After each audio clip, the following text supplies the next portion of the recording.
Welcome back. On today's edition of 5 Questions, we are going to be covering the Chicago Bears. If you do enjoy the content, please consider liking and subscribing, as it would be very much appreciated.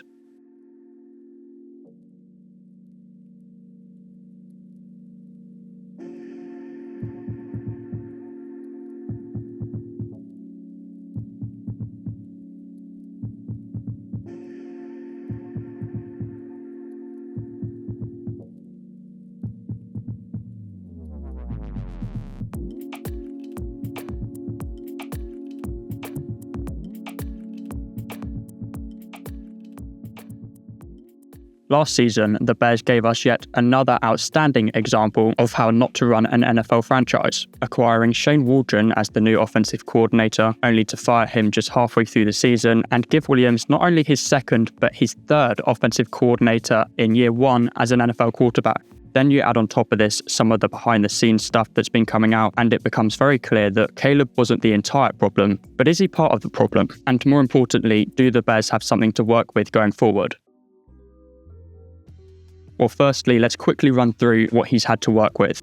The original offensive line was actually a good one, but injuries across the line, especially to the likes of Tevin Jenkins and Braxton Jones, left it very depleted. So yes, Caleb faced a ton of pressure, but actually I think this covered up for what was really the main issue. Keenan Allen has had a great career, but at this point in his career, he offers very little in terms of true separation, and I don't feel any differently about Rome Odunze. He was a second-round receiver for me coming out. I certainly wouldn't have drafted him in the top 10. He's big, physical, with consistent hands, but not a ton of separation. And DJ Moore is a good receiver, but he's more of a low-end 1 or a high-end 2 for me. So on top of the fact that these play callers seemingly had no plan in terms of how the routes pieced together, this receiving group probably wasn't enough anyway. This meant defenses felt very comfortable blitzing because they could leave their defensive backs on an island with these receivers. So not only did this mean that Williams was under a lot of pressure, but that many bodies close to the line of scrimmage was one reason why the run game was stuffed on a consistent basis. So all of the workload was in the passing game and on Caleb's shoulders. Now, are there some things for Caleb to work on? Of course there is. He was a rookie quarterback, but really it was just nitpicky plays like this, where, okay, in a perfect world, if he threw with a bit of anticipation, there was a bit of a window, or plays like this, which I saw a lot of, where it looks like inaccuracy, but actually it's just not being on the same page as the receivers. So if you watch number 80 here, Miles Boykin, what is the route concept here? Is the route concept to make your cut and then slowly drift? Because Caleb clearly thinks he's going to stop and throws it right where he made his cut, which leads to the throw being slightly behind the receiver. Very similar route here on the other side. Odunze makes his break, but then almost completely slows down. Caleb thinks he's going to be running at full speed and throws it in front of him. I was honestly surprised as I went through this film at the lack of horror show plays where Caleb was just completely at fault. This is a rookie quarterback who had 3 offensive coordinators and 3 bad offensive coordinators, with all due respect. The offensive line was broken and the receiving group was stale.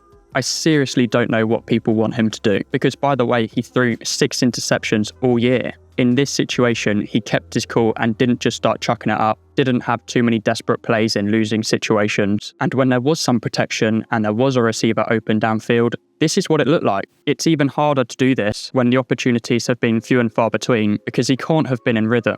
We know he has the ability to make sidearm throws, throws on the run, throws off platform, but his most important ability, which I think people lose sight of, is that when the situation is good, he gets his eyes up, he hangs in the pocket, and he makes accurate throws downfield. I know that everyone's already doing 2024 redrafts, and it's just a bit of fun, I get it, but I'm sick of people just saying, oh, well, I guess the Bears should have taken Jayden Daniels. And look, I'm a Commanders fan. You don't need to tell me how amazing Jayden Daniels is, I know. But what exactly has changed since the draft process? Are we really going to pretend that Daniels wouldn't have had a terrible season in this Bears offense? And vice versa, this Commanders offense wasn't actually that talented. We had 1 offensive coordinator, so that's a good start. And everything was built towards making things simple, easing our rookie quarterback into the NFL. And I won't go into the specific details of how they did that. Cliff Kingsbury did an amazing job, but we'll save that for another video. The point being that if Williams arrived into that situation, I've got nothing but confidence that he would have had a phenomenal rookie season, just like Jayden Daniels. So no, to answer the original question, Caleb Williams isn't part of the problem, and not much has really changed as far as I'm concerned. In fact, just to emphasize this and clarify my previous point, if we were going to do the 2024 draft all over again, I honestly would still take Caleb Williams at 1. The important thing now, though, is will things improve? Or is he just going to be another one of these talented quarterbacks ruined by his situation?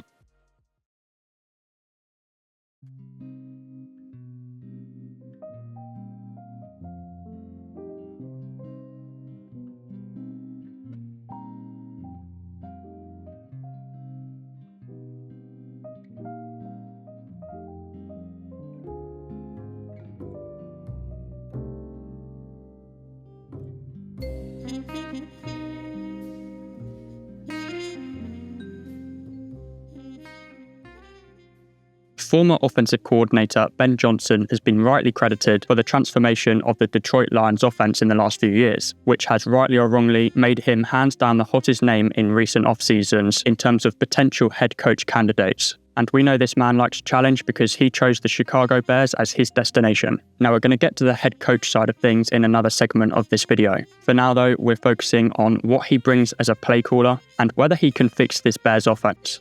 One thing that's interesting about Ben Johnson is that he hasn't really come from one specific scheme. He's taken various influences, but ultimately just kind of sees it for what it is and runs the offense in a way that he thinks will be effective with the personnel he's got. One thing, though, that only became more and more prominent with Johnson's stay as offensive coordinator was an emphasis on the run game. And again, he's flexible. Sometimes he runs a zone scheme, sometimes he runs a gap scheme. But the key to his success in the run game was really the strength of that Detroit Lions offensive line. And he's completely overturned this offensive line in Chicago in an attempt to recreate that. The only thing that does stay the same is one of the best young tackle duos in the NFL, Braxton Jones and Darnell Wright. But this whole interior is different. Coleman Shelton, Matt Pryor and Tevin Jenkins are all out the door. And as I've alluded to, those three healthy aren't a terrible interior. But I think Ben Johnson will have pushed the GM and said, I want a dominant interior. So they splash out on one of the best centers in the game, Drew Dorman. And this guy, as long as he's healthy, is going to have a serious impact on the run game. They've also brought in the veteran Joe Thuney. I would say more of a pass blocker, but really solid in the run game as well.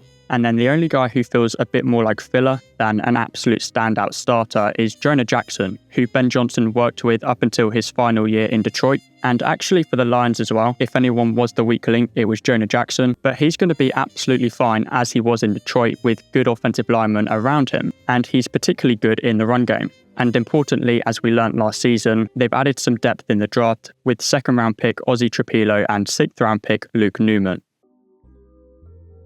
So this is all good news for primary back DeAndre Swift, who had an absolute nightmare last season, but as I've previously mentioned, this was mainly due to a lack of passing game threat, and defenses were very much focused on stuffing the run. DeAndre Swift is a good back. He's not an amazing back, but as he proved in Philly in 2023, he can be productive behind a good offensive line as many running backs can. In fact, his most efficient season was the 1 year he's already spent with Ben Johnson in 2022 more as a secondary back. So I think this is going to be a really strong running game if they can push defenses back with the passing game as they failed to last season. So let's talk about what you can expect to see from the passing game. Lots of play action and lots of targets into the short and the intermediate regions. Ben Johnson rarely used the deep ball for the Lions. It was much more about finding subtle ways of getting guys open early. Three guys who were perfect for this. There was slot receiver Amon-Ra St. Brown, tight end Sam Laporta, and running back Jahmyr Gibbs. I really like what Amon-Ra St. Brown does on the field, and I'm certainly not saying he's a bad receiver, but I don't think he'll ever have the same numbers he's had with Ben Johnson with another play caller. He does have this sort of subtle niftiness and physicality about his routes, which is just what Ben Johnson needs in this offense. St. Brown has found practically all of his success against zone coverage, and the key to this is just creating a moment of hesitation in the defense, and St. Brown has the only yard that he needs because Goff is going to have the ball out. There's a certain rhythm to Ben Johnson's offense and a chemistry between the quarterback and the receivers, something that was very much lacking in the Bears' offense last season. The other trick that Ben Johnson utilized a lot versus zone was bringing a tight end or a running back out of an inline position to receive, because coming from an inline position and not a traditional receiving position just means that it takes the defense an extra second to figure out who's covering the receiver, and again, by that point the ball's already out. It seems simple, but you wouldn't believe how often this works. Now, two flaws about these sort of tricks that Ben Johnson has. One is that it's a lot of predetermined reads, because as I've been saying, it's all about having the ball out as the receiver's coming open. And so there's a certain anticipation required from the quarterback, and there's an idea of what's supposed to be open, And so what can happen is the quarterback throws the ball automatically, and if the play hasn't worked out the way it was designed, he's going to be putting the ball in a bad spot. The other flaw is that these tricks don't really work against man coverage. Against man coverage, you've kind of just got to rely on your receivers to have the raw physical ability to get open on their own. And this will be a problem in Chicago if they come up against any man-heavy teams because of the flaws that I've already pointed out in this receiving core. But because it's so difficult to play man coverage consistently, defenses are in zone coverage most of the time, and the Ben Johnson offense is going to be in full effect. Although they are very different receivers, DJ Moore's got the sort of niftiness that I was speaking about with Amon-Ra St. Brown, and he's pretty dangerous after the catch. So he's going to be vital to the success of this offense, but I think you could honestly argue that he's not going to be the most important asset in this receiving group.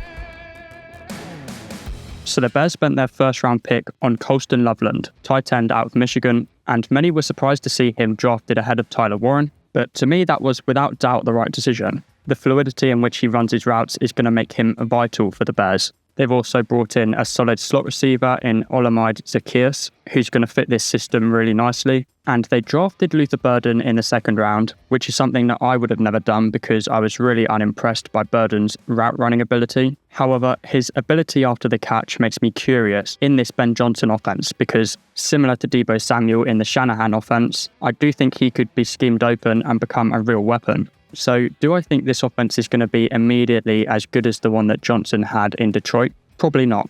But is Johnson going to fix this offense? I'm almost certain of it. The fundamentals are going to be there. It's going to look like there's some sort of plan.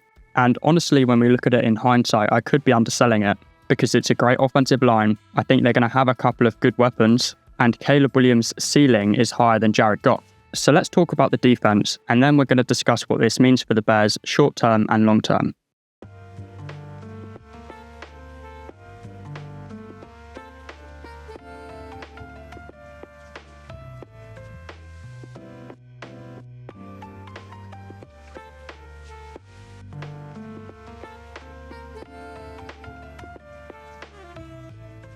The Bears have hired Dennis Allen to be their defensive coordinator, an experienced and pretty successful defensive mind. But will this defense be better this year? Honestly, I think they'll be about the same. The problem with Eberflus was his ability as a head coach, but on the defensive side, he was fine. My only concern for the defense going into next season is that Dennis Allen does have a more conservative approach than Eberflus. He doesn't like to blitz, he likes to send his 4 pass rushers, and they have to create the pressure. I'm not sure the Bears have enough talent on the defensive line to make that happen, but generally speaking, they're going to be fine. So if you can't tell, I honestly don't have that much to say about the defense, just because the more I dived into it, the more I realised it's going to be an average defense the same way it was last season. Lots of good players, not that many great players. So let's get to the important part of this video.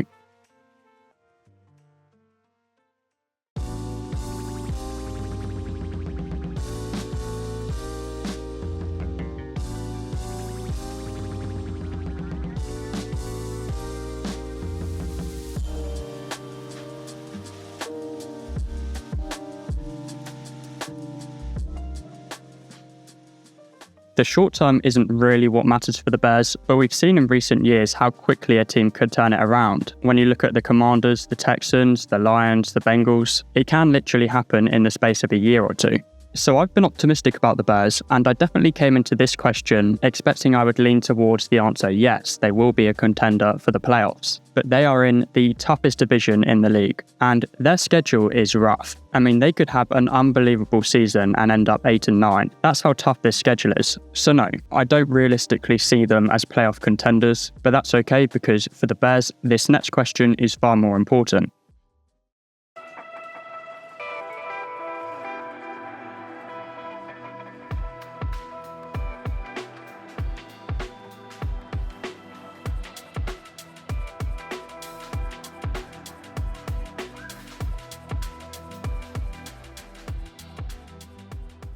Can the Bears win a Super Bowl in the next 5 years? Yes, they can. I wasn't sure about Ben Johnson as a head coach when he first joined. His opening press conference felt kind of awkward. It kind of felt like he was trying too hard. But then many people had a similar feeling about Dan Campbell's opening press conference as Lions head coach. And everything that I've heard from Johnson since, he's come across as passionate, detailed, and seems to have some genuine leadership qualities about him. My only question about the Bears is GM Ryan Poles, but as much as he's made some bad decisions, he's also made some good ones, and I honestly believe that for the first time in a long time, all the important pieces are in place for the Bears. A great young offensive-minded head coach working with a very talented young quarterback.